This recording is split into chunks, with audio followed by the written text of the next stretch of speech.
حدیث سنانے لگا ہوں. ابن حجر اسقلانی حدیث لائے ہیں. رسول پاک صلی اللہ علیہ وسلم نے فرمایا جہاں مرد اور عورت اکیلے ہوں وہاں تیسرا شیطان ہوتا ہے. یہ تو پہلے بھی سنے ہوں گے نا اتنے لفظ. اس سے آگے ہیں ابن حجر حدیث کے لفظ لائے. یا رسول اللہ صلی اللہ تعالی علیہ وسلم مرد اور عورت اکیلے ہوں تو تیسرا شیطان ہوتا ہے. حضور نے فرمایا ہاں. عرض کی حضور اگرچہ وہ نیک ہو. جاگ رہے ہیں نا آپ لوگ. اگرچہ وہ جہاں مرد اور عورت اکیلے ہوں وہاں تیسرا شیطان ہوتا ہے. حضور اگر وہ نیک ہو لکھ لو دل کی تختی پر. میرے رسول نے فرمایا اگر عیسیٰ کی ماں مریم بھی ہو اور زکریا کا بیٹا یحییٰ بھی ہو تو میں ان دونوں کو بھی اکیلا بیٹھنے کی اجازت نہیں دے سکتا.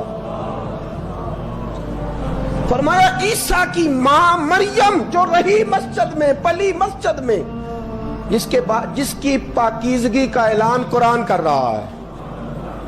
عیسیٰ کی ماں مریم. اور فرمایا یحییٰ صرف نبی نہیں نبی کے بیٹے بھی ہیں. زکریا بن یحییٰ.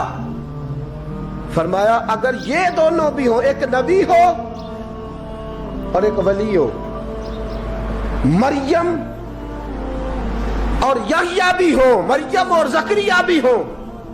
فرمایا میں ان کو بھی اکیلے بیٹھنے کی اجازت ہے.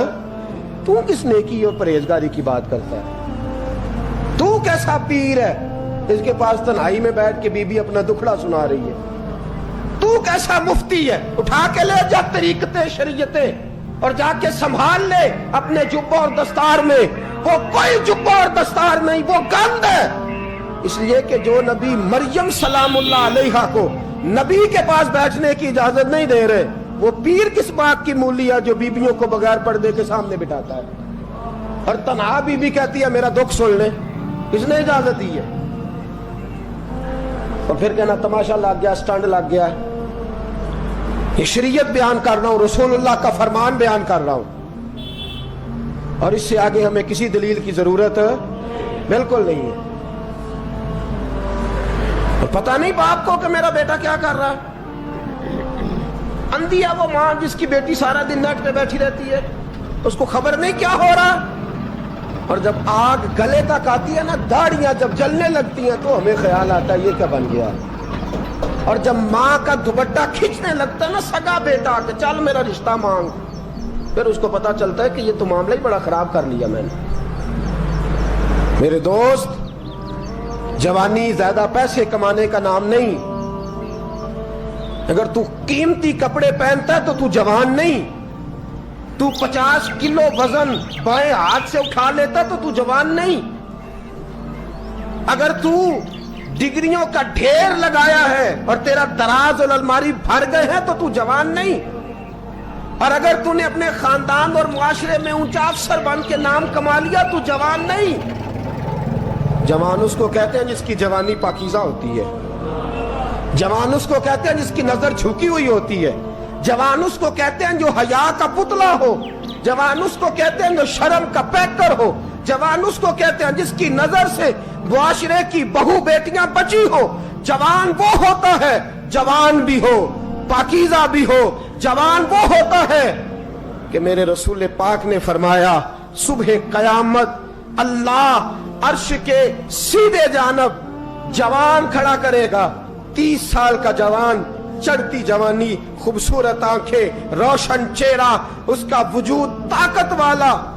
نبی آگے بڑھ کے پوچھیں گے یا اللہ یہ کون ہے جو تیرے دائیں جانب کھڑا ہے؟ اللہ فرمائے گا یہ وہ جوان ہے کہ خوبصورت عورت نے اسے کہا تھا میرے ساتھ منہ کالا کر لے, پر اس نے نظر جھکا کے کہا تھا انی اخاف اللہ. نہ بھائی میں تو اپنے اللہ سے ڈرتا ہوں.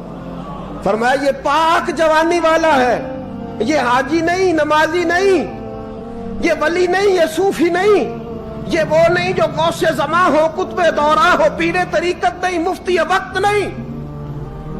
یہ خالی جوان ہے پر پاک جوانی لے کے آیا ہے.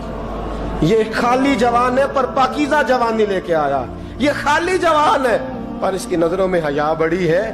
یہ پاک یہ کیا تماشا لگ گیا عشق کا چکر. اور آج جتنی مصیبتیں کھڑی ہوئی ہیں اس عشق مجازی کے روگ نے کھڑی کر دی ہیں. ہر جوان, ہمارا ایک بچہ تھوڑے دن پہلے ہی اس علاقے کا محمد طیب نام کا شہید ہو گیا.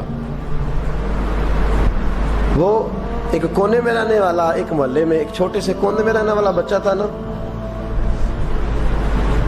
میرے ساتھ دوست موجود ہیں. صبح سے لے کر ساری رات میں افسوس کرتا رہا میں جنازے میں کیوں نہیں گیا, میں جنازے میں کیوں نہیں گیا. وہ بچہ پاک فوج کا وہ شہادت اختیار کر گیا تو فخر سے سر بلند کر گیا اپنا.